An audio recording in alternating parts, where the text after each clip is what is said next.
Good morning, welcome back to my channel. ഒരാഴ്ചത്തെ health ഇഷ്യൂസും അതുപോലെ തന്നെ ഡ്യൂട്ടി കാര്യങ്ങളൊക്കെ ആയിട്ട് എനിക്കെൻ്റെ റോസസിനെ അങ്ങനെ അങ്ങോട്ട് ശ്രദ്ധിക്കാൻ പറ്റിയിട്ടില്ലായിരുന്നു കേട്ടോ. അതിൻ്റെ ആഫ്റ്റർ എഫക്റ്റ് ആണ് ഈ കാണുന്നത്. ന്യൂലി ബഡ്സ് കംപ്ലീറ്റ് എനിക്ക് കട്ട് ചെയ്ത് മാറ്റേണ്ടി വന്നു. ട്രിപ്സ്, മൈറ്റ്സ്, സ്പൈഡേഴ്സ് തുടങ്ങി സകലതും അതിനെ കയറി അറ്റാക്ക് ചെയ്തിട്ടുണ്ടായിരുന്നു കേട്ടോ.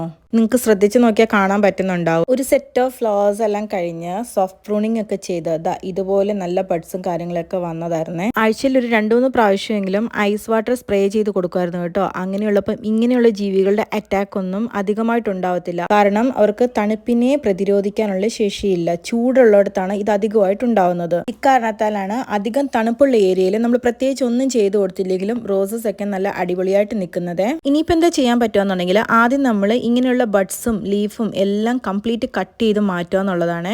കുറച്ച് ദൂരെ എവിടെയെങ്കിലും കൊണ്ടുപോയി അതിനെ കത്തിച്ച് തന്നെ കളയണം. ഇല്ലെങ്കിൽ പിന്നെയും ഇത് വന്ന് അറ്റാക്ക് ചെയ്തുകൊണ്ടിരിക്കും. അതിനെ കൊന്നു കളയുക എന്നുള്ളതാണ് ആദ്യം ചെയ്യേണ്ടത്. അത് കഴിഞ്ഞ് അടുത്തതായിട്ട് ഞാൻ ഉപയോഗിക്കുന്ന പ്രൊഡക്റ്റ് ഇതാണ് കേട്ടോ, എക്സഡസ് എന്ന് പറഞ്ഞിട്ട്. ഇത് ഏറ്റവും ബെനിഫിറ്റ് ആയിട്ട് എനിക്ക് തോന്നിയ കാര്യമാണ്. ട്രീറ്റ്മെൻറ്റിന് വേണ്ടിയിട്ടാണെങ്കിൽ ആഴ്ചയിൽ 1 പ്രാവശ്യവും, പ്രിക്കോഷന് വേണ്ടിയിട്ടാണെങ്കിൽ മാസത്തിൽ 2 പ്രാവശ്യമോ 1 പ്രാവശ്യമൊക്കെ ആയിട്ട് ഇത് നമുക്ക് സ്പ്രേ ചെയ്ത് കൊടുക്കാവുന്നതാണ് കേട്ടോ. സ്പ്രേ ചെയ്ത് കൊടുക്കേണ്ട മെത്തേഡൊക്കെ ഞാൻ മറ്റൊരു വീഡിയോയിൽ ഇതിന് മുമ്പ് പറഞ്ഞിട്ടുണ്ട്. ഇതിൻ്റെ മറ്റൊരു ഉപയോഗം എന്താണെന്ന് വെച്ച് കഴിഞ്ഞാൽ നമ്മളിത് സ്പ്രേ ചെയ്ത് കൊടുത്ത് 3-4 ദിവസത്തിനുള്ളിൽ പുതിയ തളിർപ്പ് നല്ല അടിപൊളിയായിട്ട് വന്നിട്ടുണ്ടാവും കേട്ടോ. ഇത് 100 ml അതുപോലെ തന്നെ 500 ml എന്നുള്ള രീതിയിൽ ആമസോണിൽ അവൈലബിൾ ആണ്. ഇതിൻ്റെ ബാൽക്കണി ഗാർഡനിൽ വിരിഞ്ഞ ഒരു റോസ് ആണ് കേട്ടോ. കണ്ടു കഴിഞ്ഞാൽ ഒരു പ്ലാസ്റ്റിക് റോസ് പോലെ തോന്നുമെങ്കിലും ഇത് ഒറിജിനൽ ആണ്.